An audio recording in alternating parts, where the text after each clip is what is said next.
ओम स्थापकाय च धर्मस्य सर्वधर्मस्वरूपिणे अवतार वरिष्ठाय रामकृष्णाय नमो नमः। ओम यताग्निर्दायिका शक्ति रामकृष्णश्रितय सर्वविद्या सर्वपाङ्क्तां शारदां प्रणम्यामहम्। ओम सर्वमङ्गलमाङ्गल्ये शिवे सर्वार्थसाधिके शरण्ये त्र्यंबके गौरी नारायणी नमस्ते। ओम जयंती मंगला काली भद्रकाली कपालिनी दुर्गा शिवा क्षमाधात्री स्वाहा सदा नमस्ते। विद्या समस्तस्तव देवी वेदः स्त्रियो समस्त सकल जगत्सु। ओम शरणागत दिनार्थ परित्राणपरायणे सर्वस्यार्ति हरिदेवी नारायणी नमस्ते। शुद्धि भक्तमंडली मातृमंडली, आज श्री श्री फलहारिणी कालिका पूजा दिवस।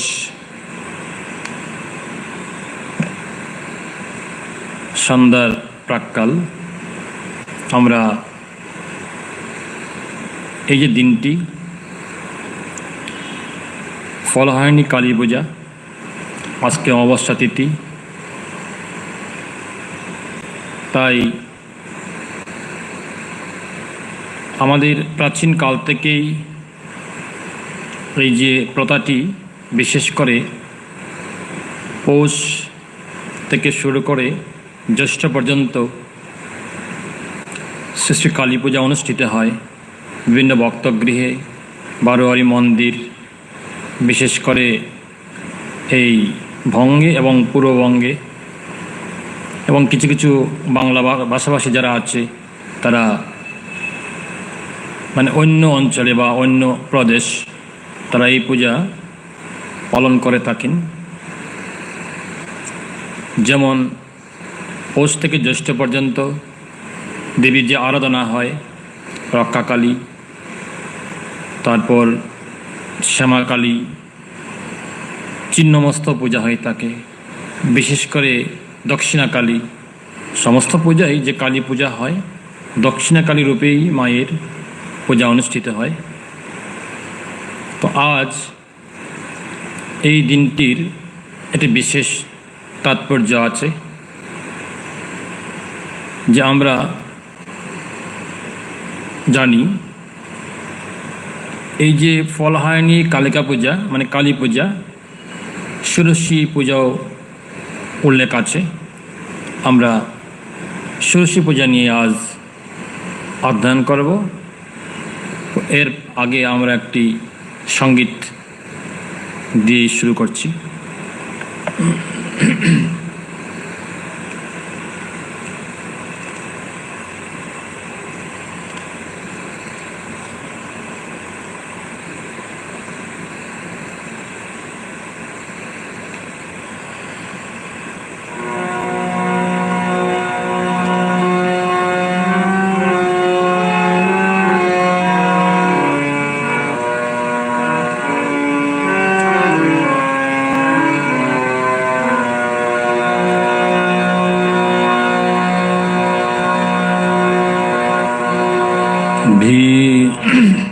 ধরণীর ভার হরিতে আভার এলে মায়া দাসকতি। ধরণীর ভার হরিতে আভার এলে মায়া দাসকতি।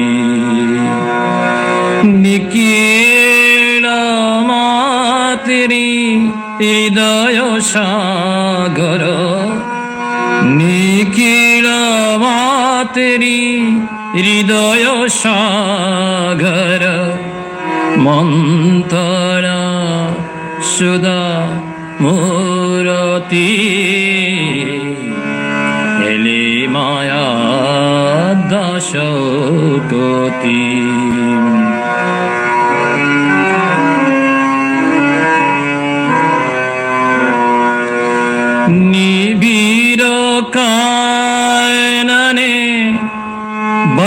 পলাশনে নিবিড় কাননে বন পলাশনে ভূষণ শয়নে নিশি জপনা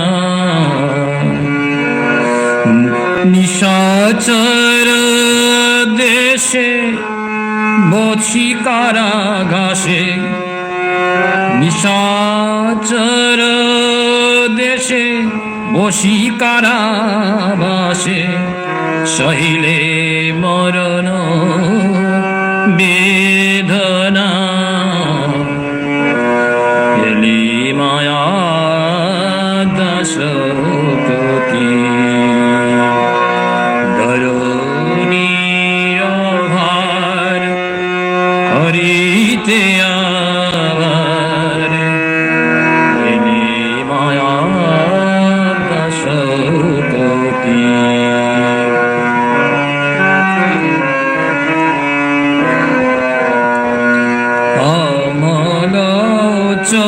চরিতা নির্বাসিতা তুমি মা জনক দোহিতা সন্তান তরে মায়া তনু ধরে সন্তান তরে মায়া তনু ধরে আসিলে বিশ্ব প্রসূতি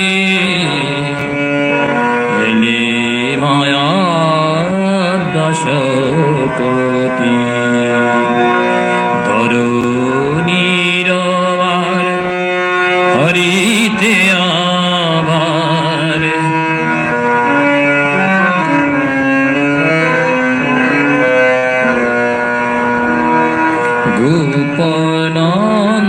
গোপনন্দিনী শ্রীরাধারূপিণী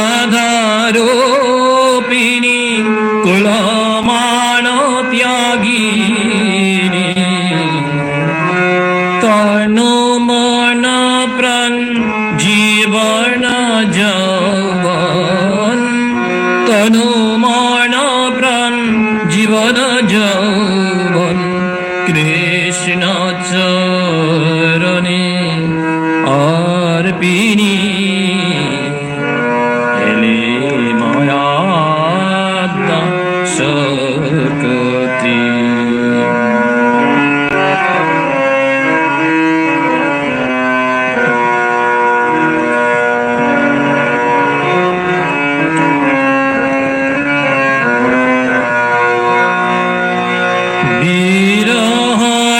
বিরহয়নালে আপনা গহিলে বিরহয়নালে আপনা গহিলে বোতলে জীব মঙ্গল ব্রাহ্মণ সত জপে তপে রতা মানব হৃদয় করি মধুময় মানব হৃদয় করি মধুময় ভিতরে শুদ্ধা বকতি এলে মায়া দাসপতি ধরণীর ভার হরিতে আবার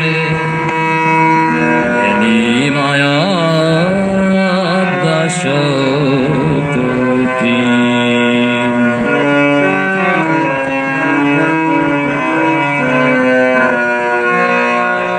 ব্রাহ্মণ সুতা জপে তপে রতা ব্রাহ্মণ সুতা জপে তপে রতা কৃষ্ণ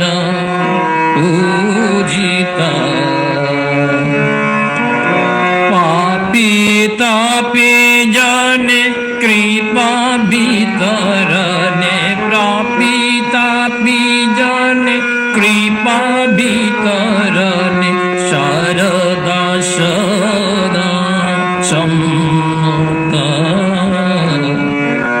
এলে মায়া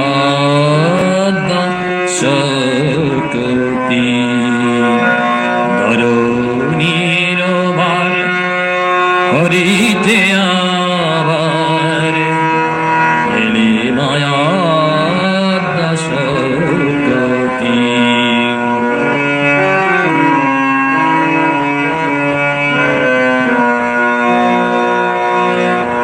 লাজ কুণ্ঠিতা অবকুণ্ঠিতা লাজ কুণ্ঠিতা অবকুণ্ঠিতা করুণারস মণ্ডিতা সন্তান কোটি হের ভূমি লোটি তব সন্তান কোটি হের ভূমি লোটি জানায়ে চরণে প্রণতি এলে মায়া শক্তি ধরো নিরবার হরিতে আবার ধরো নিরবার হরিতে আবার এলে মায়া শক্তি এলে মায়া শক্তি।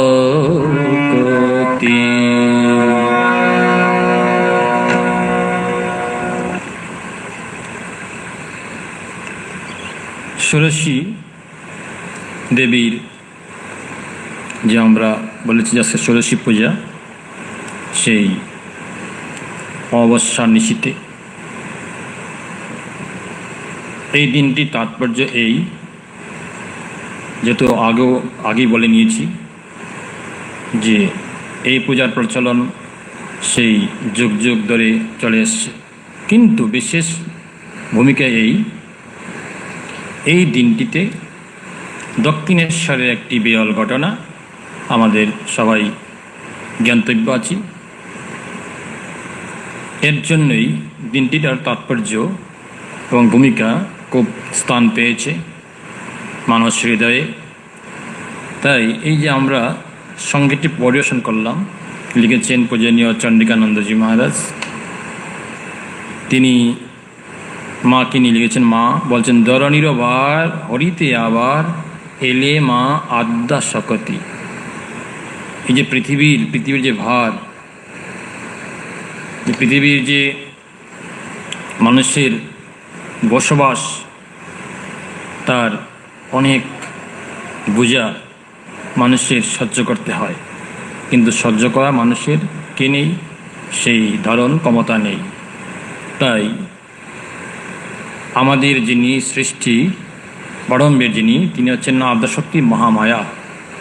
তিনি পারেন একমাত্র এই যে ধরণীর ভার হরণ করতে। তাই মহারাজ লিখেছেন, আর এই মা এসেছেন জগৎজননী শ্রীমা সারদা দেবী।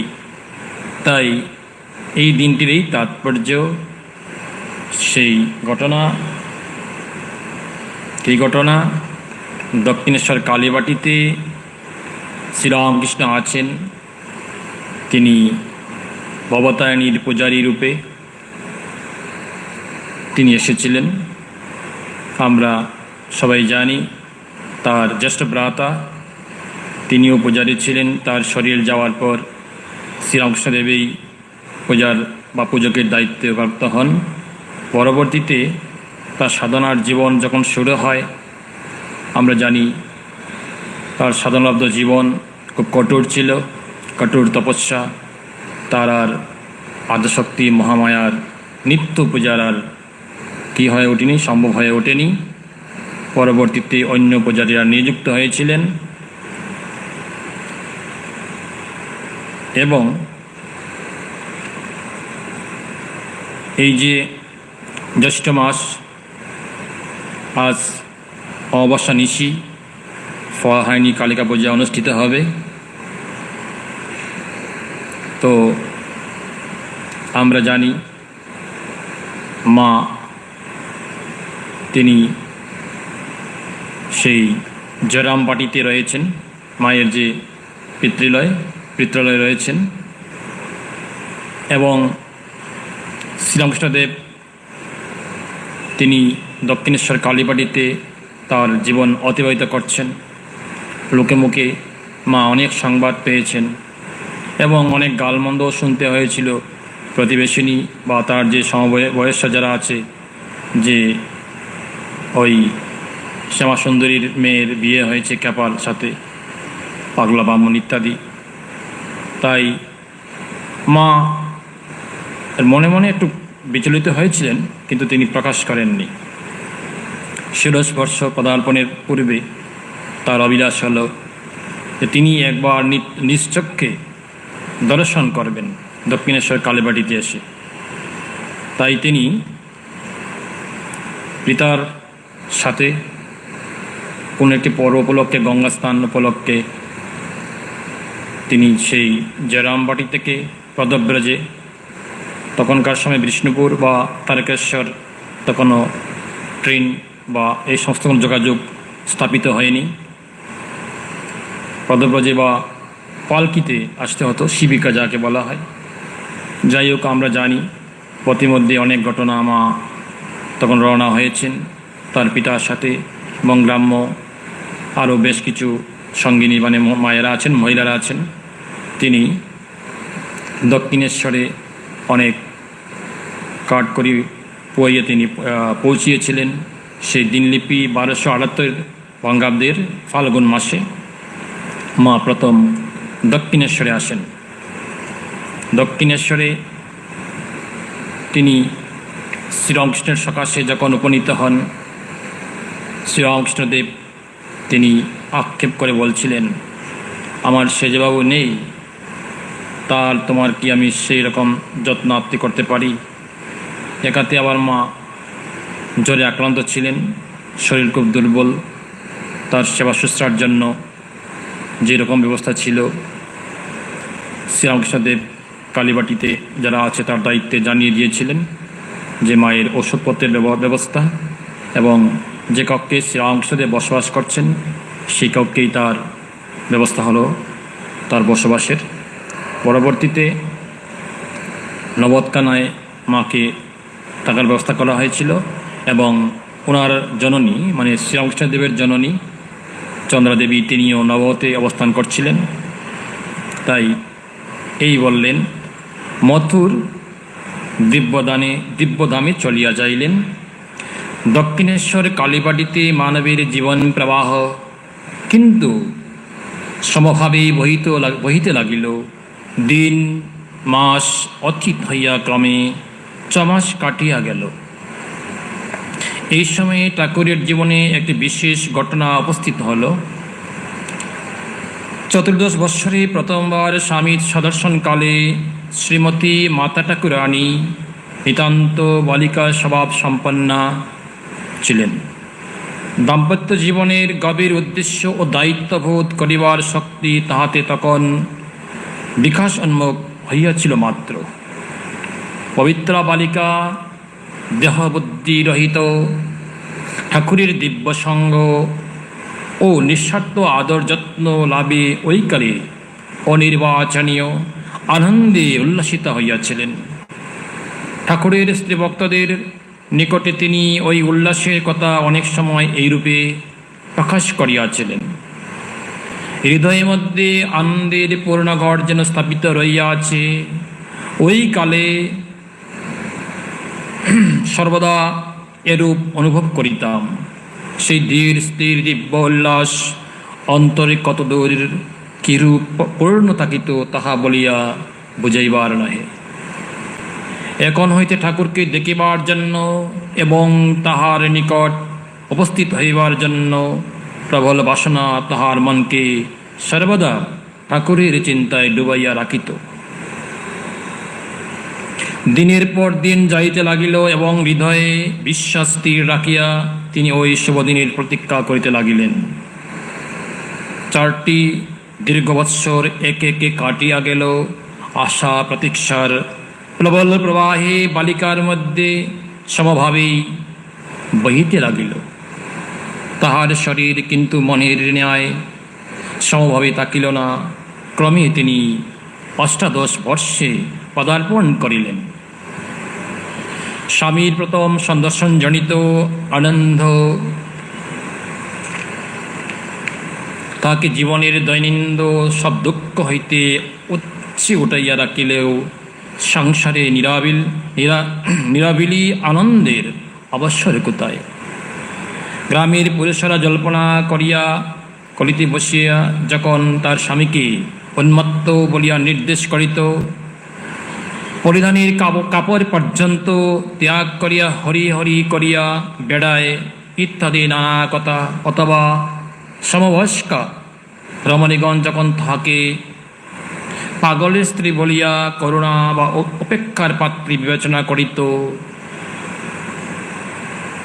তখন মুখে কিছু না বলিলেও তাহার অন্তরে দরুণ ব্যথা উপস্থিত হইত। অনুমানা হইয়া তিনি তখন চিন্তা করিতেন, তবে কি পূর্ব যেমন দেখিয়াছিলাম তিনি সেইরূপ নেই? তার মনে সেই প্রশ্ন। লোকে যেমন বলিতেছে তাহার কি ঐরূপ অবস্থান্তর হইয়াছে? তিনি প্রশ্ন করছেন নিজেকেই। অশেষ চিন্তার পর স্থির করিলেন তিনি দক্ষিণেশ্বরে স্বয়ং গমনপূর্বক চক্রকরণের বিবাদ ভঞ্জন করিবেন। ফাল্গুনের দোল পূর্ণিমায় পূর্ণতোয়া জাহ্নবীতে স্নান করিবার জন্য শ্রীমতী মাতা ঠাকুরানীর দূরসম্পর্কীয়া কয়েকজন আত্মীয় ওই বৎসর আগমন করিবেন বলিয়া ইতপূর্বে স্থির করিয়াছিলেন। তিনি এখন তাহাদের সহিত গঙ্গাস্থানে যাইবার অভিপ্রায় প্রকাশ করিলেন। তাহার বুদ্ধিমান পিতা শুনিয়াই বুঝিলেন কন্যা কেন এখন কলকাতায় যাইতে অভিলাষী হইয়াছেন। তিনি তাহাকে সঙ্গে লইয়া স্বয়ং কলিকাতা আসবার জন্য সকল বিষয়ের বন্দোবস্ত করিলেন। তখন বিষ্ণুপুর বা তারকেশ্বর কোনো স্থানেই রেলপথ প্রস্তুত হয় নাই।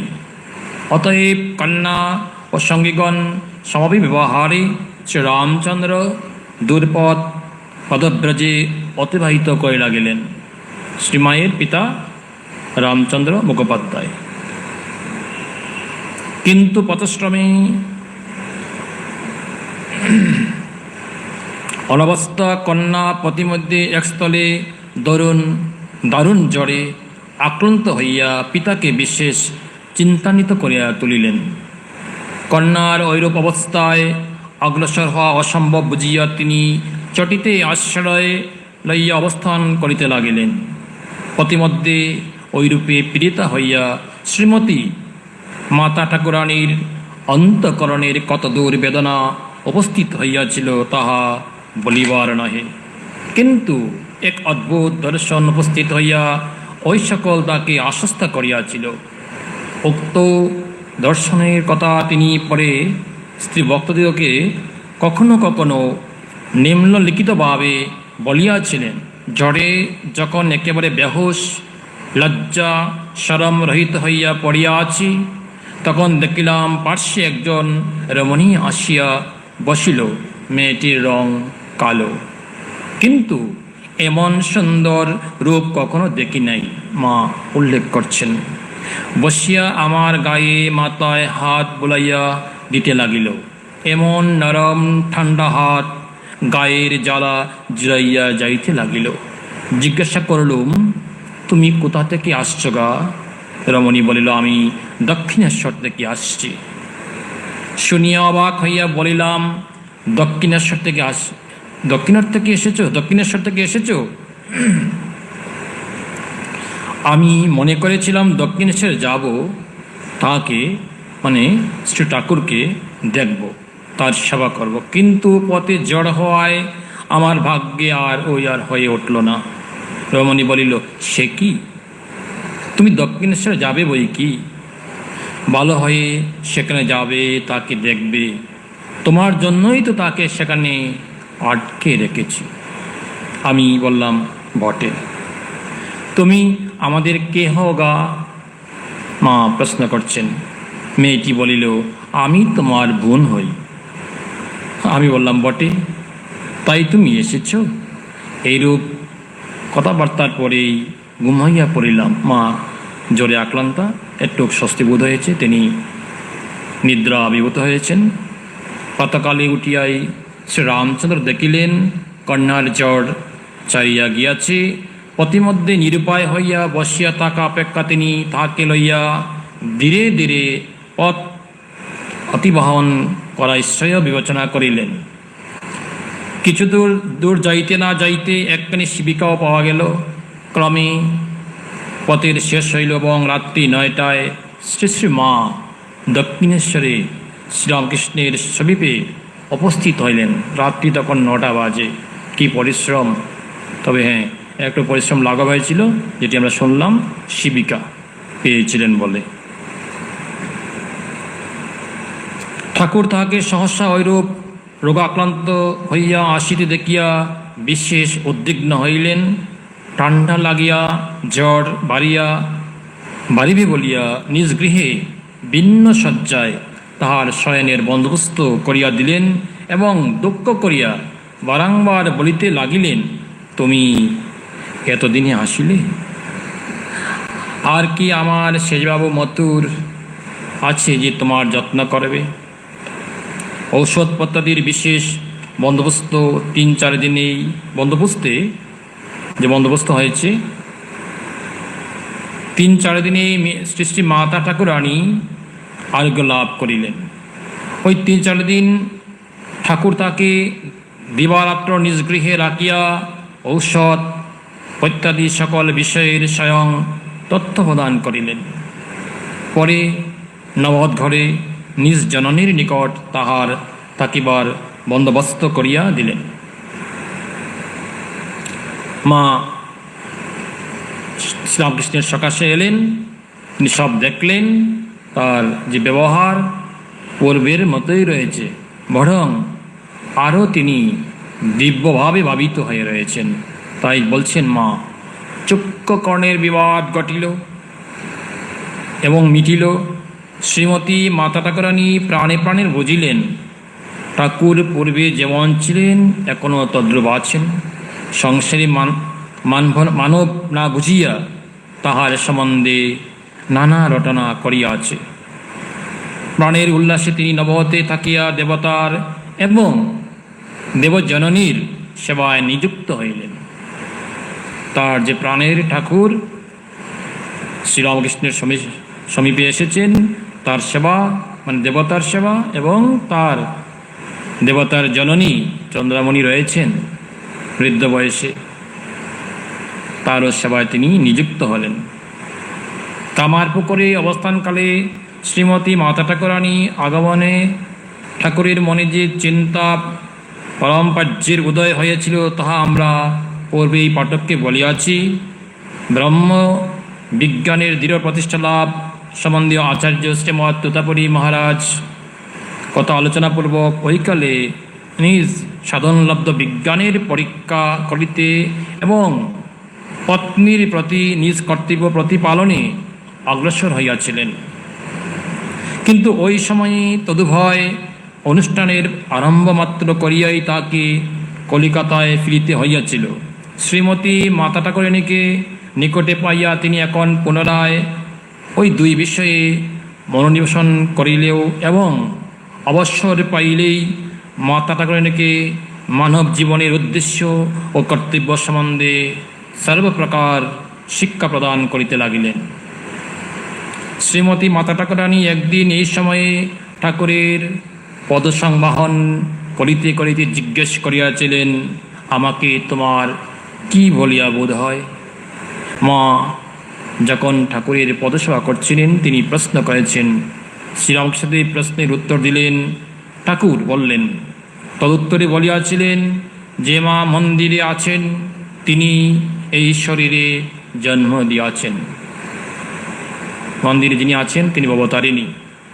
আর যিনি এর শরীরে জন্ম দিয়েছেন তিনি চন্দ্রাবণী বা মণিদেবী বা গর্ভধারিণী ও সম্প্রতি নবতে বাস করিতেছেন, এবং তিনি এখন আমার বোধসেবা করিতেছেন। তিনি সাক্ষাৎ আনন্দময়ী বলিয়া তোমাকে সর্বদা সত্য সত্য দেখিতে পাই। এই হলো তার ভাবের পূর্ণ বিকাশ। জগতের বুকে, ধর্মজগতের বুকে বিরল তার এক দৃষ্টান্ত। অন্যান্য অবতার পুরুষেরা তাদের সহধর্মিণীকে গৃহে রেখে তারা তপস্যায় বেরিয়েছিলেন। এমনকি ভগবান শঙ্করাচার্য তিনি বলেছেন স্ত্রী জাতি হচ্ছে নরকের দ্বার। তাদের একটা সময়ে ওই রকম উপলব্ধি, কিন্তু বর্তমান সময়ে যে নারী জাতির যে পূর্ণ মর্যাদা প্রতিষ্ঠা করার প্রয়োজন, সেই প্রতিষ্ঠা করে গিয়েছেন ভগবান শ্রীরামকৃষ্ণ পরমহংসদেব। সেই কি ষোড়শ উপচারে তার পূজা, ষোড়শ জ্ঞানে আমরা এখানেও একটু অধ্যয়ন করছি। তাই অতঃপর শ্রেষ্ঠ জগৎমাতার নিয়োগে তাহার প্রাণে এক অদ্ভুত বাসনার উদয় হইল, এবং কিছুমাত্র দ্বিধা না করিয়া তিনি উহা কার্যে পরিণত করিলেন। তাহাই এখন পাঠককে উপহার দিব। সেই কি উপহার?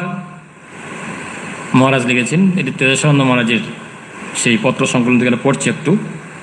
তিনি বলছেন 1873 খ্রিস্টাব্দ জ্যৈষ্ঠ মাস 1280 বঙ্গাব্দ সেই ফলহারিণী কালী পূজার দিন রাত্রে ঠাকুর মাকে ষোড়শী পূজা করেন, এবং তাহাদের অপূর্ব দাম্পত্য সম্পর্কের এটি সম্পূর্ণ পরিচয়। কি করে পরিচয়টি হলো আমরা এখানে দেখছি। মহারাজ লিখেছেন, জ্যৈষ্ঠ মাসের অর্ধেকের উপর গত হইয়াছে। আজ অমাবস্যা, ফলহারিণী কালিকা পূজার পুণ্য দিবস। শ্রীরামকৃষ্ণদেব তিনি শ্রী শ্রী জগৎমাতাকে পূজা করিবার মানুষে আজ বিশেষ আয়োজন করিয়াছেন। ওই আয়োজন কিন্তু মন্দিরে না হইয়া, মন্দির বলতে ভবতারিণীর মন্দির, আজ যে মন্দিরটি সেই রইয়াছে ভবতারিণীর মন্দির, সেখানে না হইয়া তার ইচ্ছা অনুসারে গুপ্তভাবে তাহার গৃহেই হইয়াছে। তবে যেহেতু অমাবস্যা নিশি, এইদিকে মায়ের মন্দিরে যথা নিয়ম অনুযায়ী পূজা অনুষ্ঠিত হচ্ছে। আর শ্রীরামকৃষ্ণদেবের যে পূর্ব পরিচিত কক্ষে সেই আরেকটি ঘটনা কি হচ্ছে, ঘটতে যাচ্ছে। সেটি কি বলছেন মা, এখানে বলছেন ঠাকুর, ওই আয়োজন কিন্তু মন্দিরে না হইয়া তাহাদের ইচ্ছা অনুসারে গুপ্তভাবে তাহার গৃহেই হইয়াছে। পূজাকালে ওম দেবীকে বসিতে দেওয়ার জন্য আলিস্পান বসিত একখানি পীঠ পূজকের আসনের দক্ষিণ পার্শ্বে স্থাপিত হইয়াছে। যেমন যেমন মায়েরা বাড়িতে পুজো করে থাকেন, আলপনা দেওয়া হয়, সে আলপনা কি বসিত হয়েছে, এবং পীঠস্থান যেটা আছে, যে দেবীর যে পীঠস্থান বসানো হয়, সেই আলপনা আঁকা হয়েছে, মণ্ডল আঁকা হয়েছে।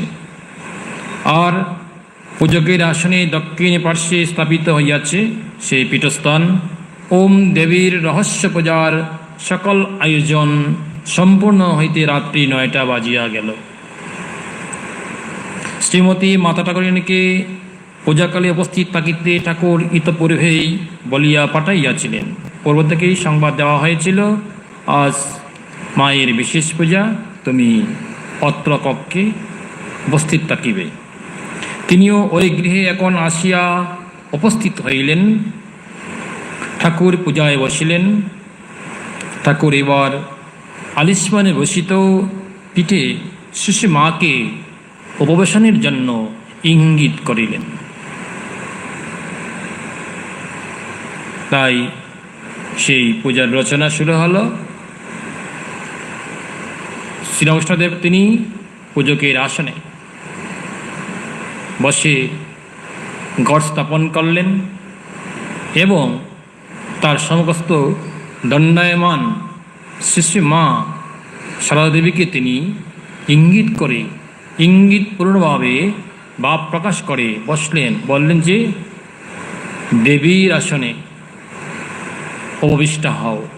তিনি উপবিষ্ট হলেন এবং তার সমবস্থিত যে মঙ্গলঘট স্থাপিত হয়েছিল সেখান থেকে তিনি সেই গঙ্গা বাড়ি সিঞ্চন করছেন, দেবীকে অভিষিক্তা করছেন।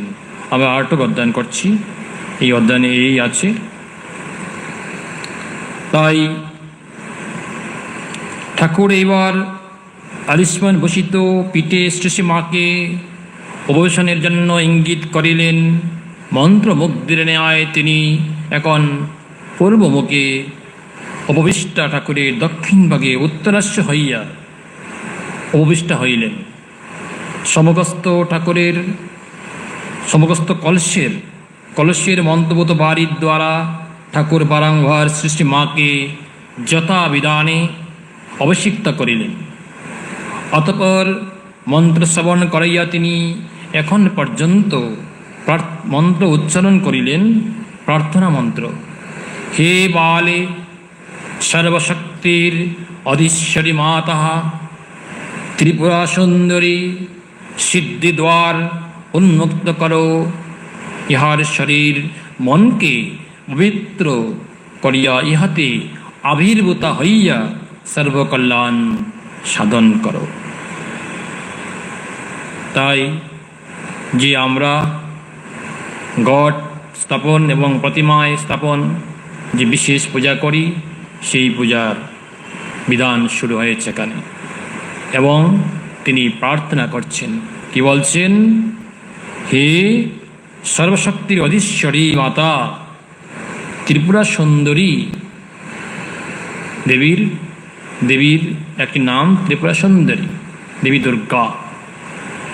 তাই বলছেন সিদ্ধিদ্বার উন্মুক্ত করো। আর সর্বশক্তির অধীশ্বরী মাতা তুমি, তাই বলছেন ইহার শরীর মনকে ঠাকুর মায়ের দেহে কি করছেন? ত্রিপুরা সুন্দরীর শক্তি প্রবেশ করিয়েছেন এবং বলছেন যে ইহার দেহ মনকে পবিত্র করো। তিনি এমন পবিত্রতা স্বরূপিনী, কিন্তু বিশেষ পূজা বলে তাই তার সেই মন্ত্র উচ্চারণ করতে হয়েছে। আর তিনি কি বলছেন? এই শরীরে আবির্ভূত হও এবং সর্বকল্যাণ সাধন করো। পূজকের কল্যাণ, মানবের কল্যাণ, সেটি তিনি প্রার্থনা করছেন। অতঃপর শ্রী মায়ের অঙ্গে মন্ত্র সকলের যত বিধান ন্যাসপূর্বক ঠাকুর সাক্ষাৎ ওম দেবী জ্ঞানে তাকে ষোড়শোপচারে পূজা করলেন এবং ভোগ নিবেদন করিয়া নিবেদিত বস্তু সকলের কে ধ্বংস সহস্তে তাহার মুখে প্রদান করলেন। আপনারা দেখেছেন দুর্গাপূজায় কুমারী পূজা হয়। দুর্গাপূজার অষ্টমী তিথির যে বিশেষ পূজার তার একটি অংশ কুমারী পূজা। কুমারী পূজা দেখছেন ছোট্ট একটি বালিকা, তাকে এক সিংহাসনে সাজসজ্জা বা বয়সভূষণ অর্ণালঙ্কার পরিয়ে তার পূজা হয় এবং পূজক সাক্ষাৎ মাতৃজ্ঞানে তার পূজা সমাপন করেন। এমনকি যে তিনি মা এই ছোট্ট বালিকার দেহে যে আবির্ভূত হয়েছেন সেই রূপটি তিনি দেখে পূজক তাকে পঞ্চোপচারে আরতি এবং ভোগ নিবেদন করে, নৈবেদ্য নিবেদন করে। তাকে তিনি কী করছেন? পূজক তাকে প্রদান করছেন, দেবী গ্রহণ করছেন। এই ছোট্ট কন্যার মুখে দেবী কী করছেন? তার যে উপাদেয় বস্তু সামগ্রিক উপাদেয় বস্তু সামগ্রিক তিনি গ্রহণ করছেন। এটিও এই রকমই হয়েছিল। আমরা যেমন এখন দেখি সাক্ষাৎ কুমারী পূজা, কিন্তু সেই যে অমানিসা রাত্রিতে ঠাকুরের গৃহে মানে আবাস কক্ষে যে পূজাটা অনুষ্ঠিত হয়েছিল সেটি হচ্ছে লোকচক্ষের অন্তরালে। পরবর্তীতে সেটি প্রকাশ হয়েছে, কেউ জানতো না, শুধু দীন পূজারী এসে পূজার আয়োজন করি, সে তার কর্মে নিরত ছিল। সেই যে ভবতারিণীর মন্দির, যে মন্দিরে মা প্রতিষ্ঠা হয়েছেন, সেখানেও পূজা চলছিল বলেই সবাই ওখানেই পূজাতে ব্যস্ত ছিল। তাই এই কুমারী পূজার যে আমরা দেখলাম, কুমার যে সমস্ত উপচার সামগ্রিক মাকে প্রদান করা হয়, তদ্রূপ এই দেবী ষোড়শ বৎসরে মা যেই বার পদার্পণ করেছিলেন, সেই সময়েই ভগবান শ্রীরামকৃষ্ণদেব তাকে মাতৃজ্ঞানে পূজা সমাপন করেছিলেন। তাই এই যে আমরা শুনলাম এতক্ষণ নিয়াস, যারা পূজার বিধান জানেন, বিভিন্ন প্রকারের নিয়াস করতে হয়। এই নিয়াসগুলিকে তার যে জাগ্রত শক্তিকে প্রকাশিত করার জন্য এই নিয়াসগুলি সম্পন্ন হয়। পূজার এগুলি একটি অঙ্গ। এবং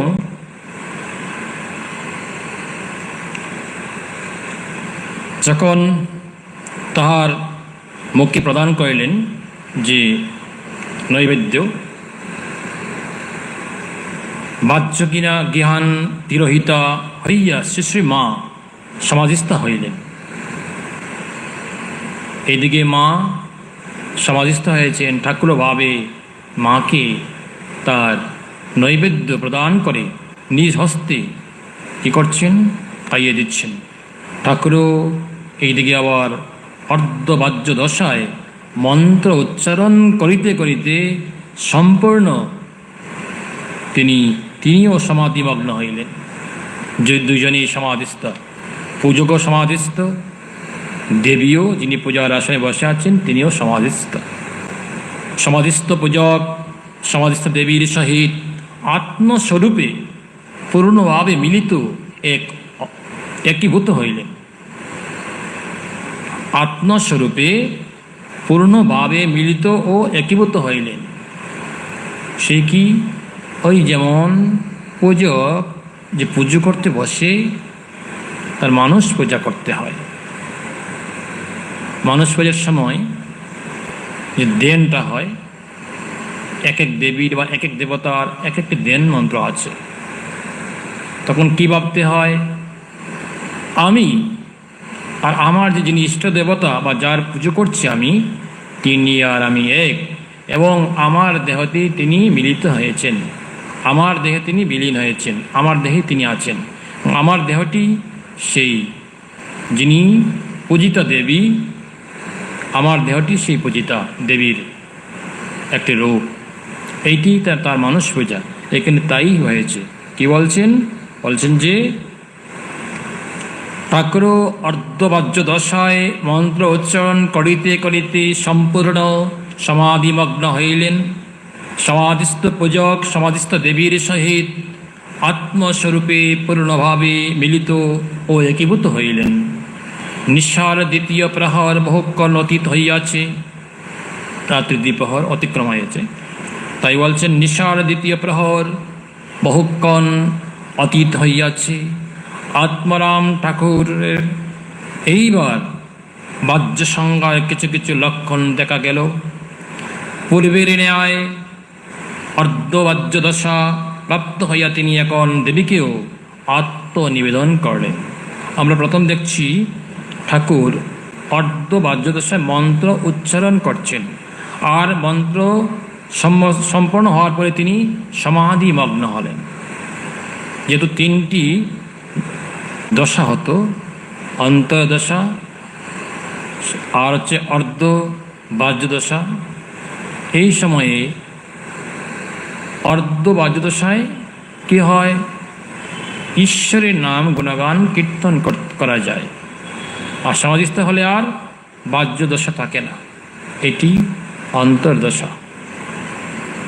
তাই এই রকম আমরা দেখতে পাই অবতার পুরুষ শ্রীকৃষ্ণ চৈতন্য মহাপ্রভু ওই যে অর্ধবাহ্য দশায় তিনি কি করতেন, কীর্তন করতেন। ভক্ত সঙ্গে তিনি নাম সংকীর্তন উচ্চরবে কীর্তন করতেন।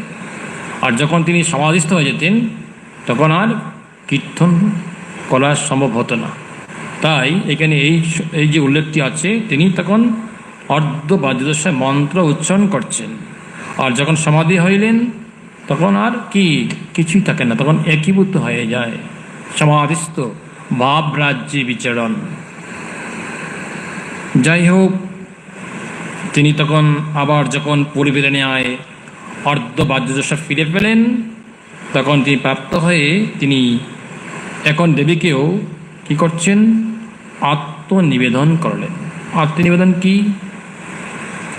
পূজক যখন তার পূজা সাঙ্গ করে তখন তার যে ইষ্ট দেবতা বা যিনি পূজা পেয়েছেন, যে দেবতা, তার কাছে আত্মনিবেদন করতে হয়। সেটি হচ্ছে, আমি যে এতক্ষণ তোমাকে এত মন্ত্র উচ্চারণ এবং এই নৈবেদ্য নিবেদন, ধূপ দ্বীপ এই সমস্ত দেখি তোমার পুজো করলাম, এগুলি আমার নয়, সবই তোমার। এতৎ কর্মফলম, যেমন যদি শ্রীরামকৃষ্ণের পূজা হয়, এতৎ কর্মফলম শ্রীরামকৃষ্ণার্পণমস্তু, আমি তোমার শ্রীচরণে সমস্ত কিছু অর্পণ করলাম। তদ্রূপ শ্রীরামকৃষ্ণদেব যে ষোড়শী পূজা তার সমাপন করলেন, তিনি তখন তার আত্মনিবেদন করলেন। মানে কি?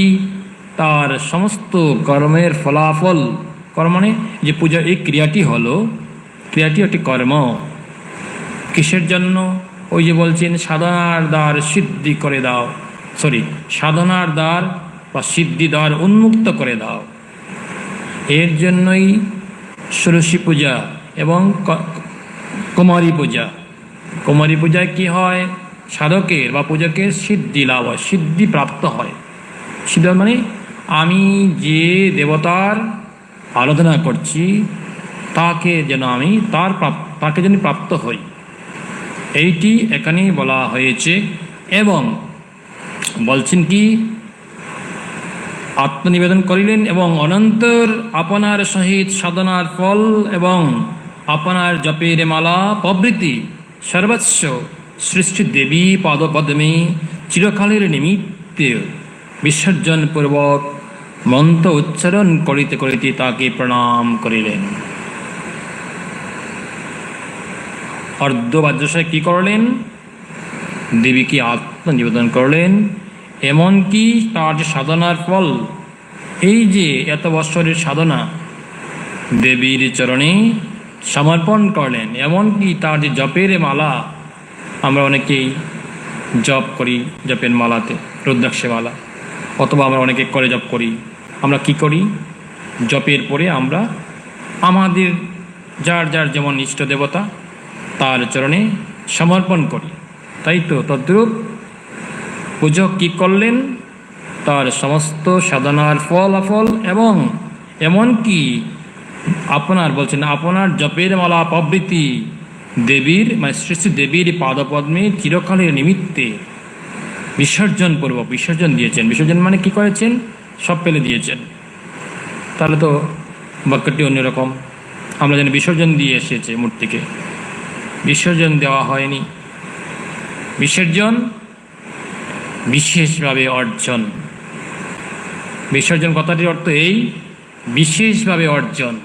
আমরা যে দেবীর আজ যে রাত অমাবস্যা নিশ্চিতে যে তার পূজা হবে, কালিকা পূজা, কালীর পূজা, বিভিন্ন ভক্তগৃহে, আগে পূর্বে বলেছি, বিভিন্ন ভক্তগৃহে, বিভিন্ন মন্দিরে এবং বিশেষ করে এই বাংলার জাগ্রত পীঠস্থান দক্ষিণেশ্বর কালীপাটিতে আজ তার বিশেষ পূজা। এমন এই যে পূজার প্রচলন হলো, প্রচলন পূর্বে ছিল বলেছি, ষোড়শী পূজার তাৎপর্য, সেই তাৎপর্যের বিশেষত্বের যে মূল ধারা আজ বিভিন্ন রামকৃষ্ণ সংঘের বিভিন্ন মন্দিরে মায়ের পূজা অনুষ্ঠিত হবে। বেলুর মঠ, কাশীপুর উদ্যানবাটি, আমাদের এখানে হচ্ছে রামকৃষ্ণ বেদান্ত মঠ, এইরকম বিভিন্ন প্রতিষ্ঠান যে রয়েছে রামকৃষ্ণ ধারার, মায়ের বিশেষ পূজা অনুষ্ঠিত হচ্ছে। এই পূজা এখন শুরু হবে, আমাদের এখানেও হবে। আপনারা যারা আছেন পূজা দেখে যাবেন। পূজা দর্শন করবেন। তাই সেই পূজাটির তাৎপর্য এই, এবং যে বিসর্জন করেই তো শেষ হলো না, বিশেষভাবে অর্জন করছেন, এবার দেবীকে প্রণাম জানাতে হয়। দেবীকে প্রণাম মানে সন্তুষ্ট করতে হয়, বিদায় করলে তো হবে না। আমরা দেখি যেমন দুর্গা পূজায় মায়েরা কি করেন, তখন যেদিন দশমী তিথি, দশমী বিহিত পূজা হয়ে গেলে দেবীকে সিঁদুর দান করতে যায় এবং মিষ্টিমুখ করানো হয়। খুব সুন্দর একটি প্রথা, আজও দেখলাম মায়েরা আছে। তবে হ্যাঁ, আধুনিকায়ন হয়েছে, এটা এরকম নয়, এটি এরকম নয়, আগেকার যে ধারা আছে সেটা অনেকেই চেষ্টা করবেন। তদ্রূপ প্রতিটি পূজাতেই দেবীর সিঁদুর প্রদান এবং মিষ্টিমুখ করানো হয়। যার বাড়িতে কালী পূজা হয়েছে আজকে রাত্রে, কালকে হয়তো বিকেলে বা মঙ্গলবারে দেবীবার, বা মায়ের বাড়ি থেকে ঠিক ঠিক মেয়ে বাবার বাড়ি থেকে মঙ্গলবারে বিদায় হয় না, আজও সেই প্রথা রয়েছে। তাই কখন হবে? বুধবার দিন হয়তো মায়ের বিসর্জন হয়।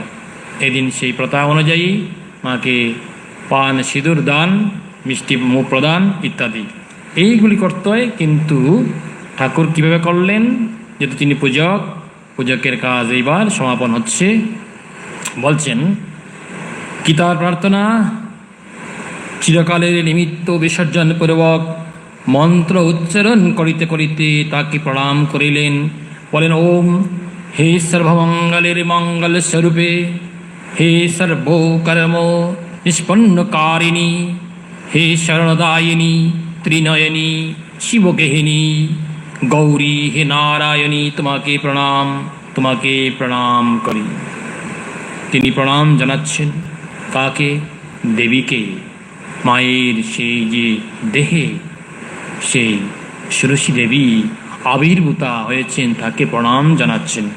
বলছেন সর্বস্বরূপে, সব মঙ্গল স্বরূপে, তিনি মঙ্গল স্বরূপ, মঙ্গল দাত্রী। তাই আমরা তার পূজা করি, আমরা তার বন্দনা করি মঙ্গলের জন্য, নিজের দেশের সকলের মঙ্গলের জন্য। আর বলছেন সর্বকর্ম নিষ্পন্নকারিণী, তিনি আমাদের জন্য সমস্ত কর্ম, তিনি যেন আমাদের সমস্ত কর্ম কি করেন? কর্ম থেকে মুক্তি দান করেন। এর জন্যই বলছেন, শ্রীরামকৃষ্ণ বলছেন প্রণাম মন্ত্রে, সর্বকর্ম নিষ্পন্নকারিণী, হে শরণদায়িনী, আমি তোমার শরণ নিচ্ছি, তুমি আমায় কৃপা করো। এই রকম করে দেবীর চরণে কাতর কণ্ঠে প্রার্থনা করতে হয়। তাহলেই দেবী আপনার যে বাড়িতে প্রতিমায় তিনি আবির্ভূত হবেন। আর বলছেন কি? ত্রিনয়নী। আমরা ত্রিনয়নের উদাহরণ অনেক জায়গায় শুনেছি, মানে তার যে উপমা, আজ আর সময় আমাদের যেহেতু অল্প আছে, তাই আর এই ত্রিনয়নীর কথাটি কেন বলছেন? দেবী ত্রিনয়নী, তিন চক্ষু, ত্রিচুক তার। তিনি এই যে বিশ্ব জগৎ, বিশ্ব ব্রহ্মাণ্ড তিনি কী করছেন? পরিচালনা করছেন। তাই বলছেন শ্রীরামকৃষ্ণ বলছেন, আদ্যাশক্তি মহামায়া তিনের অধিক, সত্য রজতম তিনের অধিক, তিনি হচ্ছেন আদ্যাশক্তি মহামায়া। তিনি কি করছেন? জগৎকে ধারণ করে আছেন। জগৎ পড়ে গেলে কি করছেন? জগৎ যদি পড়ে যায়, তিনি জগৎকে ধারণ করে আছেন। আর কি বলছেন? বলছেন এখানে শিবগেহিনী, শিবের সর্বত্র তিনি শিবের সাথে তিনি গমন করেন। শিবগেহিনী, শিবের সেই সাধনার তিনি হচ্ছেন সহচরী। হে নারায়ণী, যিনি নর এবং নারীর তিনি কি রক্ষাকর্ত্রী। তোমাকে প্রণাম, তোমাকে প্রণাম করি। পূজা শেষ হলো। তাই মূর্তিমতী বিদ্যারূপিণী মানবীর দেহ অবলম্বনে ঈশ্বরের উপাসনাপূর্বক ঠাকুরের সাধনার পরিসমাপ্ত হইল। তাহার দেব মানবত্ব সর্বতভাবে সম্পূর্ণতা লাভ করিল। এই রূপে 1 বৎসর 5-6 মাস কালে ঠাকুরের নিকটে দক্ষিণেশ্বরে অতিবাহিত করিয়া শ্রী শ্রী মাতা ঠাকুরানী কামার পুকুরে প্রত্যাগমন করলেন। তাই এই হচ্ছে তার ষোড়শ পূজার বিবরণ। আমরা এই জানতে পারলাম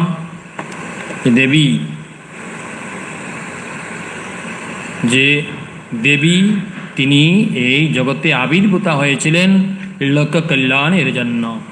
আমরা বিভিন্ন সময় দেখি দেবীর আগমন বার্তা আমরা শুনি। এক সময় শুনি শরৎকালে দেবী দুর্গার আগমন, এই জগৎকে পরিত্রাণ করবেন বলে। আবার শুনি বাসন্তী দুর্গা পূজা বসন্তকালে, আবার কখনো শ্যামা পূজা, মা আমাদেরকে রক্ষা করার জন্য। তবে আমরা যদি তার নিকট সেই আন্তরিকভাবে ব্যাকুল হয়ে প্রার্থনা করি, আমাদের সমস্ত দুঃখ কি হবে? নিবারণ হবে। তবে তার শ্রীচরণে আকুল হয়ে প্রার্থনা করতে হয়, ক্রন্দন করতে হয়। যেরকম আমরা যার পূজা শুনেছি, পূজা করেছেন শ্রীরামকৃষ্ণ, তিনি সেই রকম মায়ের নিকট ব্যাকুল হয়ে ক্রন্দনরত হয়ে তিনি মাকে জাগ্রত করেছিলেন। আর সেই দিনটি অন্য দিন আমাদের জীবনে, সবার জীবনে মঙ্গলময় আনুক। আর আমাদের এই দেশে এবং এই আমাদের বিশ্ব চরাচরে শান্তি বিরাজিত হোক এবং অসুরীয় শক্তি বিনাশ হোক। এর জন্যই সেই দেবীর মঙ্গল বার্তা আমরা একটি ভজন করছি, করেই আমরা এখানে পরিসমাপ্তি করব।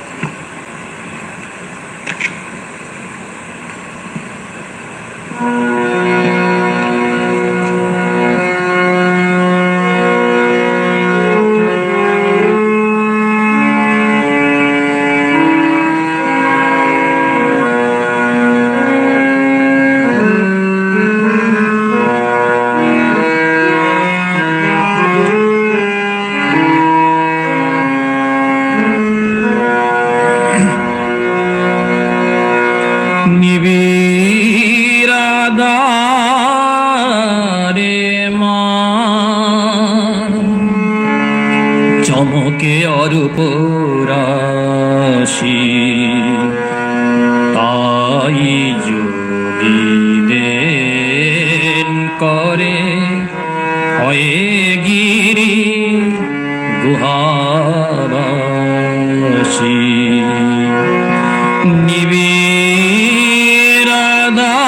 নিবিড়াধারে মা চমকে অরূপ রাশি, তাই যোগী দেন করে হয়ে গিরি গুহাবাসী।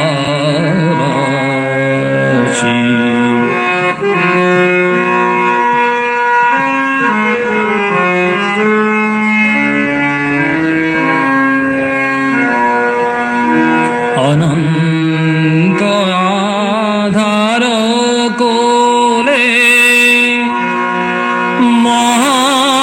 মহানির্বাণ হেলোলে, অনন্ত আধার কোলে মহানির্বাণ হেলোলে, চির শান্তি পরিমলে,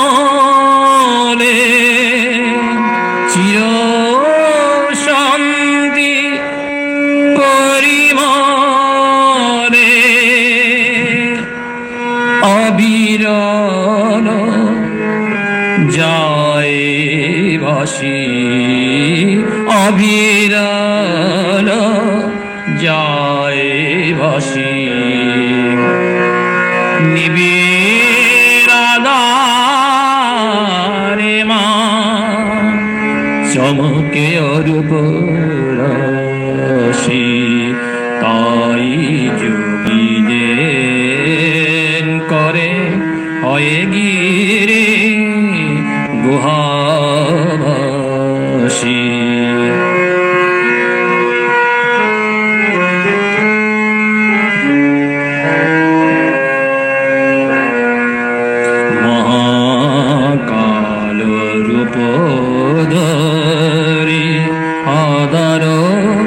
বসনপুরী সমাধি মন্দিরে মা কে তুমি গো একাবশী মা কালো রূপ ধরি আধার বসনপুরী সমাধি মন্দিরে মা কে তুমি গো একাবশী অভয়ে মদ কমলে স্নেহের বীজরি কেলে অভয়ে পদ কমলে স্নেহের বীজরি কেলে চিন্ময় মুখমণ্ডলে চিন্ময় মুখমণ্ডলে শুভে অট্টয়াসী শুভে অট্টয়াসী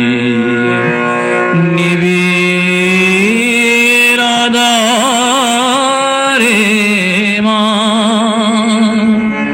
চমকে রূপ রাশি তাই যোগী দেন করে অয়ে গিরি গুহাবাসী নিবিড় আদারে মা চমকে রূপ রাশি তাই যোগী দেন করে অয়ে গিরি গুহাবাসী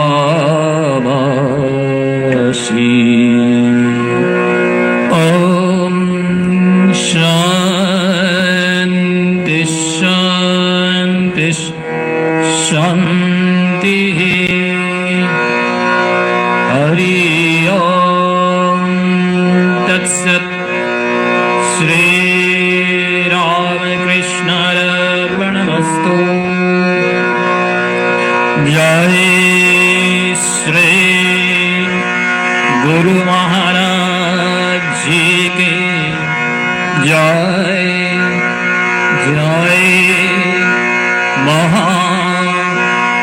महामाई के जय जय स्वामी जी महाराज जी के जय जय स्वामी अभेदानंद महाराज जी के जय जय गंगा माई के जय जय श्री श्री काली माई के जय जय देवादिदेव महेश्वर महादेव की जय।